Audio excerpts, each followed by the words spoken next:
As we continue, the English noun, quote, Messiah, end of quote, also occurs only twice in the New Testament as well, of the King James Authorized Version of the Holy Bible. That was first published in the year 1611. However, the English spelling, or the English translation that is found in the New Testament, has a different spelling, which is spelled as, quote, Messias, end of quote, which is pronounced Messias. Now, those two occurrences are in two chapters of two separate verses, but are found in the same book of Yohanan, or John in English. This means that Yohanan, or John in English, was the only servant of Yahweh, that is among the Hebrew servants of Yahweh, to have used this particular appellation of Yahweh ben Yahweh after the words were shut up and the book was sealed by Daniel of the Old Testament, according to Daniel chapter 12 and verse 4.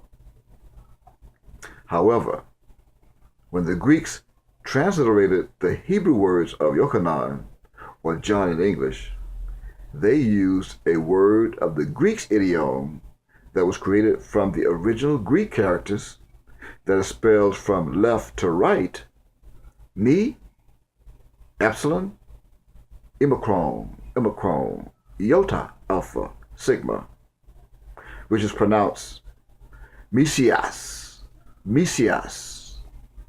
And this Greek word means, quote, the anointed one as the Christ, which is their version of the Messiah, end of quote.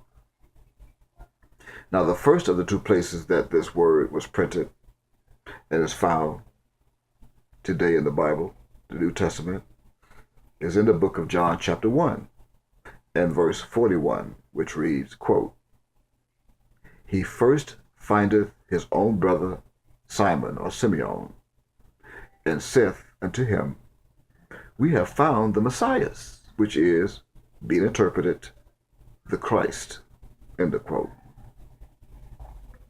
And the second of the two verses is found in the New Testament, the same book of John, chapter 4, and verse 25, which reads, quote, the woman saith unto him, I know that Messiah cometh, which is called Christ. When he is come, he will tell us all things, end of quote.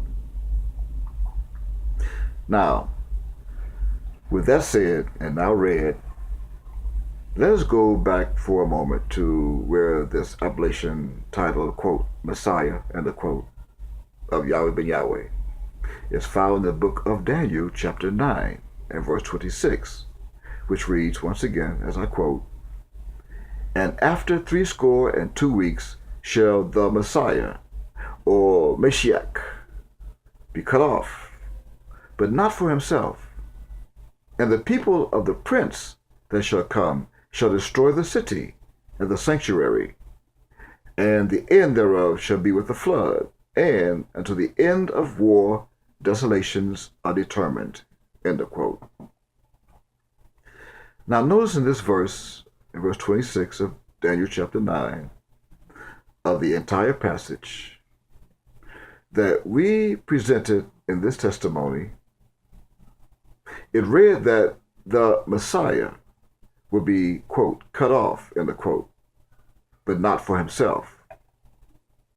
Now this means that there will come a time during the last days that a group of men of Babylon, or Babyland of today, will take Yahweh ben Yahweh away from his own people against his will, like to prison, and they will crucify him by judicial murder in U.S. courts.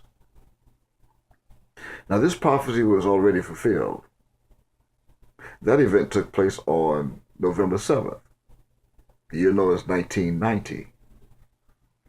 Even as this prophecy was fulfilled during his entire trial until he was convicted of whatever charges and incarcerated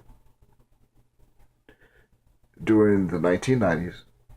In fact, he was convicted in 1990 for whatever charges, even until his release in the year 2001.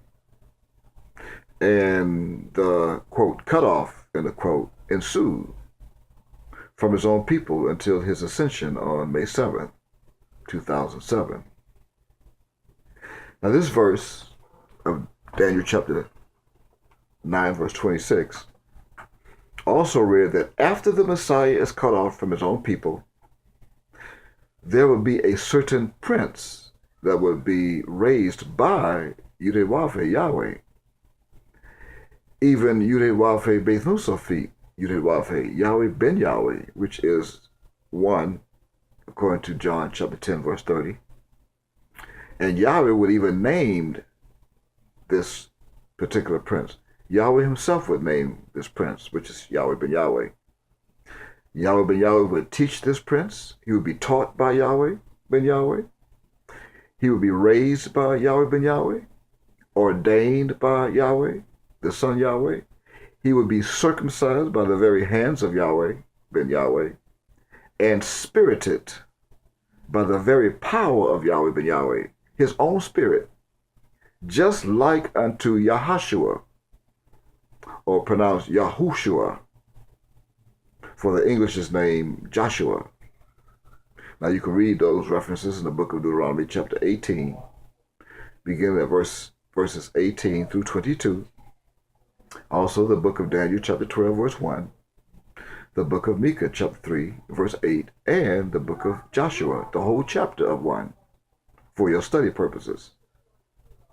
Now this certain prince whom Yahweh would pronounce through his testimonies to his own people would be the prince that was spoken of by Daniel in Daniel chapter 12, verse 1. He also will speak of this prince to the elect of Yahweh that shall come and destroy the city and the sanctuary that will be destroyed by those same people, as I quote, and the end thereof shall be with a flood, and unto the end of war, the war, desolations are determined, end of quote. Now, you mustn't take that literally. That is a prophetic cryptogram that has to be deciphered and understood. In other words, can you understand that parable that is hidden in this message? No, you must study that. It must be deciphered. As also, at this moment, being relayed to you, so that is a message that's found in this passage of Daniel chapter 9. Again, can you understand it without study? No. However, when you do, then all your questions will be answered concerning the Mashiach, or the Messiah, Yahweh ben Yahweh.